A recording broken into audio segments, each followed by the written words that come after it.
Okay, so what we got here is we have a study that showed that the life expectancy of people in Africa is normally distributed. All right, so it's a bell shape, and they are giving you the mean, which is the mean is 53, and standard deviation is 7.5. Are we okay? All right, and then you're going to be a list of problems.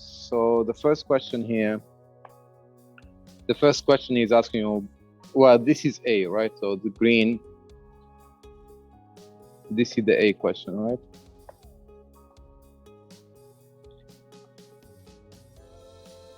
So they are asking what the probability that a randomly selected person in Africa would die before the age of 65. How can I write it mathematically? This is going to be the probability of X less than 65. So that's the age where you're going to die, the X, right? Are we okay? So now we want to figure out sampling or no sampling, and obviously no sampling. As a matter of fact, it's something there is a question in the bottom, that's it, right? Okay, so no sampling, what does mean? I'm going to use this formula if no sampling. So no sampling is going to be minus the mean divided by sigma, all right? And then I'm going to do the same thing, minus 53 here, so that's the mean, and sigma is going to be 7.5. So I do my calculation, the probability here, this entity here becomes Z, and this 65 minus 53 divided by 7.5. Anybody got it? 1.6. Thank you. So we get 1.6, right? So now, once I get to this stage, I want to know is a big tail or small tail, or tail to the right or tail to the left, right? So I need to graph it. A small graph is enough. The middle is going to be 0. 1.6 is going to be here. And this is Z smaller. So if I'm smaller, I'm going to go this direction, right? We good? And that direction is going to build up this tail, which is a big tail, obviously. All right. So now what I'm going to do, I'm going to go to my table, look into my big tail chart, and I want to read 1.6. So 1.60, this is the number, which is 94.52. Are we okay? Okay. So you're all set.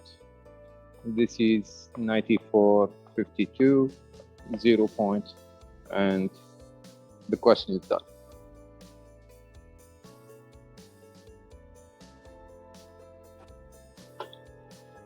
All right, so for B, if I'm gonna write this as a probability, this is gonna be the probability of X greater than 65. So a person dying after the age of 65. I could skip reading the table here and making the graph and everything by noticing that this is gonna be equal to 1 minus the probability of X less than 65. They are two complementary, all right? Let me remind you that this is what we found before, 65 here. All right, the green shaded area, this one, we determined that is equal to 0.9452. All right, so obviously if you somebody dying after the age of 65, you're going to be somewhat here, right? So this one, in the end, you're going to turn out 1 minus 0.9452. So now you can do it exactly as I did before, earlier, or you can do it this way, and this shortcut, basically, right? Okay, so if I do that, this is going to be 8450. So you're going to be 0.0548. So again, what you want to do first, you want to rewrite it. We are not doing sampling, so we know our formula, the standardized formula here. It's going to be X minus the mean divided by sigma. And this is whenever there is no sampling.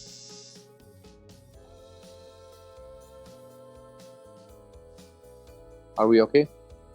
So then, if I'm going to write this down, X is between 41 here and 65 here.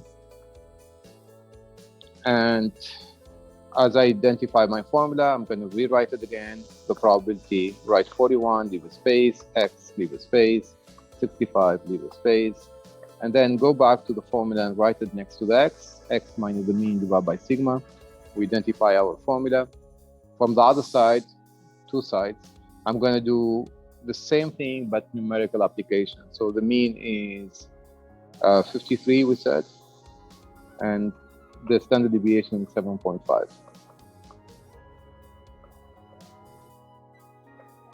So I need to plug this into the calculator. 41 minus 53 divided by 6.5. Let me do it. Stop the video a moment. All right, so the two values, they are minus 1.6. Z is in between. This is the Z here, and 1.6 over there. So what we're going to do, we're going to go back to the table, read the values as they are. So minus 1.6, you read it as it is. 1.6, you read it as it is, right? So the table here. All right, so minus 1.6. Where is minus 1.6? 1.6 is right here. So 0.548, right? 0.548, that's minus 1.6. And the other one, 1.6, is 94.52. We good? I hope I can remember. I think I have them before, but anyway. So let's put them down. So 1.6, I forgot already, 94.52. And the other one, 0.548. We good? And then whenever I do this, I have to cross them around whenever you do the subtraction. So this is going to be 0.9452 minus 0.0548. 0.8904. Thank you so much. All right, this question does not need you to graph it. All right, you can skip the graphing because it's not confusing to figure out what part of the table you're going to read. Okay? All right.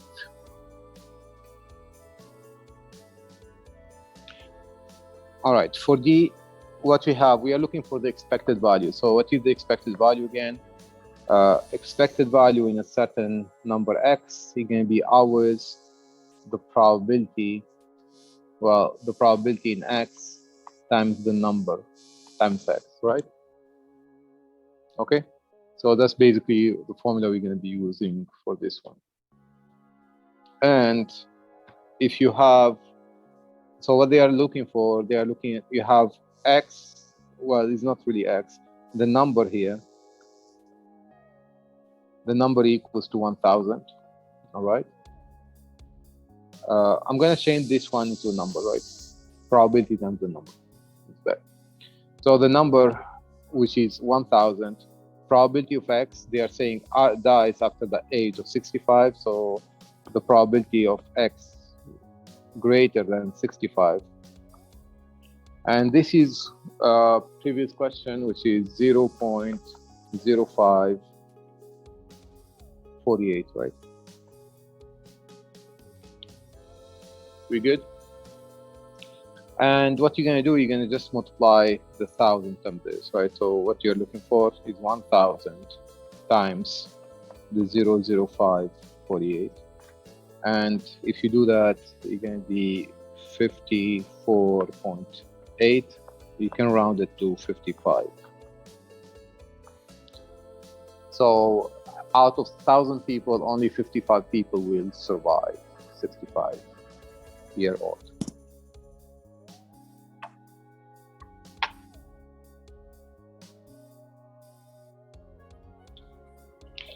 Okay, so how do you get the P90 or the bottom 90 percentile out of the 10 percentile? So this is the chart here, normal distribution. And if you're going to do 90 percentile, which is 0.90 here and 0.10 here, right? 10% versus 90%. And what we are looking for, we are looking for the X.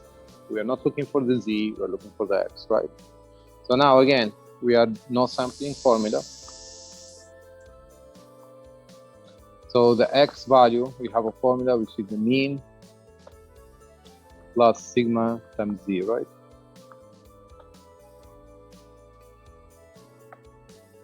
Are we okay?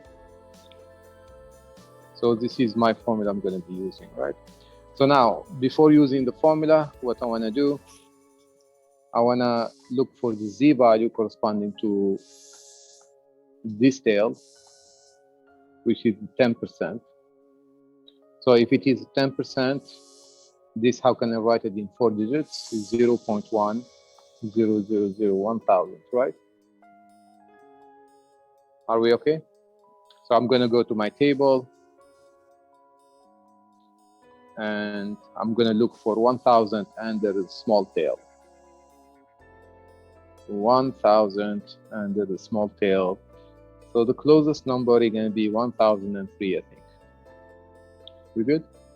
So 1,003, how can you read it? What's the number corresponding to 1,003? Here it's going to be 1.2.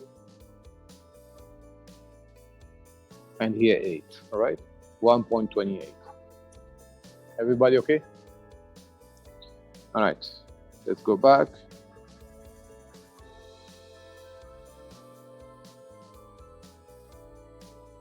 So we end up with Z equals 1.28. And of course, if it is on the right side, you're going to be positive, right? We good? Done. Then I'm going to use the X. It's going to be the mean plus sigma times Z.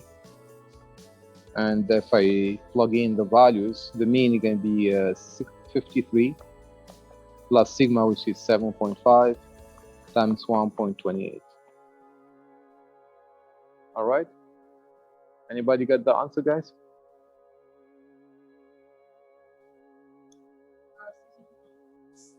$62.6. Thank you so much. Okay.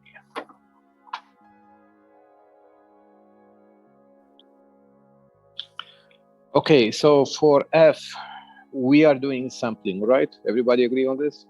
And the sample size is 36. So if I am using the sampling, my formula would change, all right? So the Z standardized formula would be X bar minus the mean divided by sigma divided by radical N. So this is going to be my new formula, right? We good? So now I'm going to write exactly the same thing that they asked me. And do you notice here the sample mean? They are not asking about the age of randomly selected person. So the sample mean of the 36 people. You got it? So if I'm going to write the probability, sample mean, what does mean? That's X bar. X bar is greater than 65. So you understand what the meaning of sample mean, right? Sample mean is X bar. All right, so done. So I wrote it down, my equation. What I'm going to do, I'm going to use the formula right now. So how do you use the formula? X bar, leave a space, 65, leave a space, and then plug in your formula. So the formula is going to be minus the mean divided by sigma divided by radical N. And you do the same thing, only thing you do, you change them into numerical application. So 53 here divided by sigma, which is 7.5 divided by radical 36. Only one thing here, whenever you use the calculator, please use point. All right, otherwise the numerical application will come wrong, right? So the probability here, this one became Z, this will become Z, this is greater, and anybody get the value here? Not 9.6. Oh my gosh, 9.6. I know. All right, 9.6, how can you read it? Right now, I need to do the graph, right? I need to do the chart. So this is going to be my normal distribution.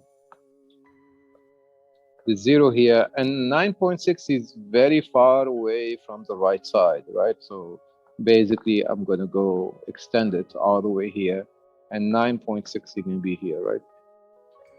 So we are looking for greater than 9.6. Greater means this is small tail, all right? So obviously, it is 0, right? So obviously, it's 0 area. So let me show you how to read it on the table anyway. So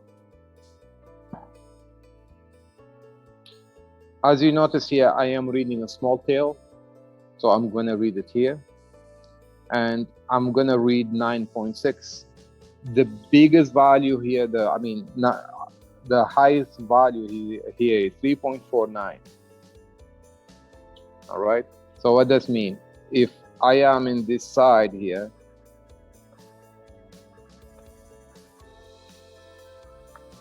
if I am in this side and this is 3.49, this area is going to be 0.002. You got it? So definitely if you have 9.6, you're going to be way less. So you don't have a lot of options, right? 0.001 or 0.0000. All right? So it's 0. If you have multiple choices, you choose the value closer to 0. Make sense? So that's the only thing, that the table does not give you the exact value, but you can deduct it basically, right? So done. This is going to be almost 0. So you can put 0.000. We good?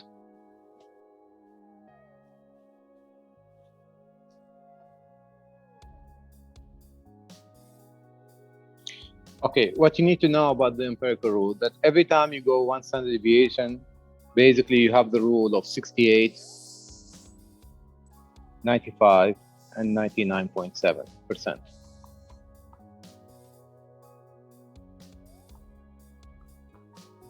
We good?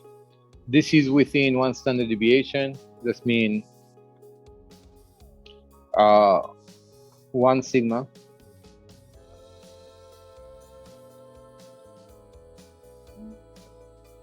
Let me write mathematically better. So this is basically between the mean plus sigma and the mean minus sigma, right? We good? The two boundaries. This one between the mean minus 2 sigmas and the mean plus 2 sigma. And this can be the mean minus 3 sigma and the mean plus 3 sigma. We are okay with this? And this is the chart, right? So as you can see, the first interval is going to be from here to here. The second interval is going to be from here to here. And the third interval is going to be from here to here, right? 3 standard deviation. Are we okay? All right, so the only thing you gotta do is just plug in the numbers. So if I'm having 53 in the middle, and I know my sigma is gonna be 7.5. What I'm gonna do, I'm gonna add 7.5 to 53. What will be here? 7.5 and 53 are gonna be 60.5, right? You got it? And 53 minus 7.5, 45.5. I hope so. I don't know. Yes? So this is the first, that's the 68%. 68%, that means I'm gonna do from 45.5 to 60.5. Is it my interval that I'm looking for? No, it's not. 38 one. You got it? So what I'm going to do, I'm going to add to the other one, I'm going to add to the 60, another 7.5 right now. So if I add this, it's going to be 68. And I'm going to take away from 45.5, I'm going to take away 7.5 again. And if I do that, that's going to give me 38. So is it 58 and 38 the interval that I'm looking for? Bingo. All right. So this is basically 38 and 68, right? And you're done. That's the interval you're looking for. 95%. You could have done this one by the table, by the way, and you're gonna get almost 95%. All right, so it's an approximation for the empirical rule. You got it, guys? So you have three values: 68%, 95%, and 99.7%, and you want to keep adding and subtracting until you get the two corresponding values. That's it. And the next step is we are doing Chebyshev, and which is very similar. All right, almost the same thing. So for Chebyshev approximation, do you remember I gave you a table? All right, I think K here, that the integer, and here the percentage, right? I don't know if you remember that or not. So the K, it cannot be equals to, it cannot be 0. It cannot be neither equals to 1. The smallest value we can start is 2. And we are using only integers, right? For our class, only integers. So if it is 2, what is the formula saying here? Chebyshev formula is saying the probability of x within the mean minus sigma and the mean plus sigma is very similar to the empirical rule between 2. All right, and here I'm going to put k sigma. Sorry, this is not sigma. So k sigma and k sigma. All right, this is equals to 1 minus 1 over k squared.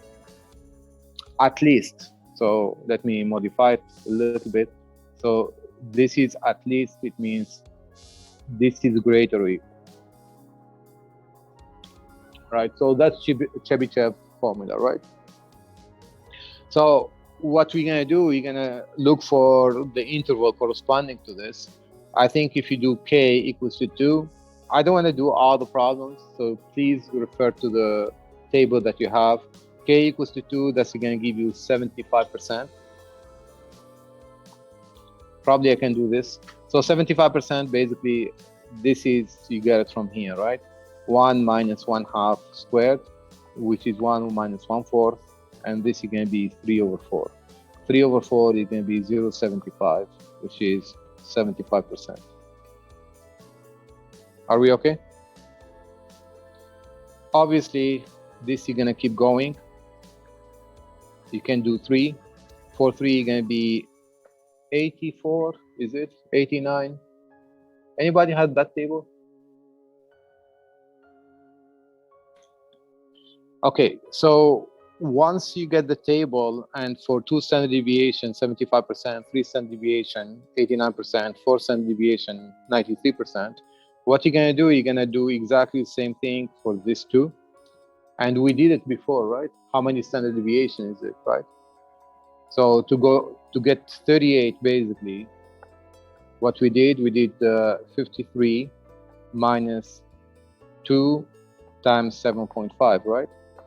And to get 68, what we did 53 plus 2 times 7.5. You got it? So what the K? The K equals to 2. So if K equals to 2, what are you going to do? 75%. So here, use between these two numbers. If I'm going to do this, according to Chebyshev formula, the probability of x between 38 and 68, this is going to be at least 0.75. You got it?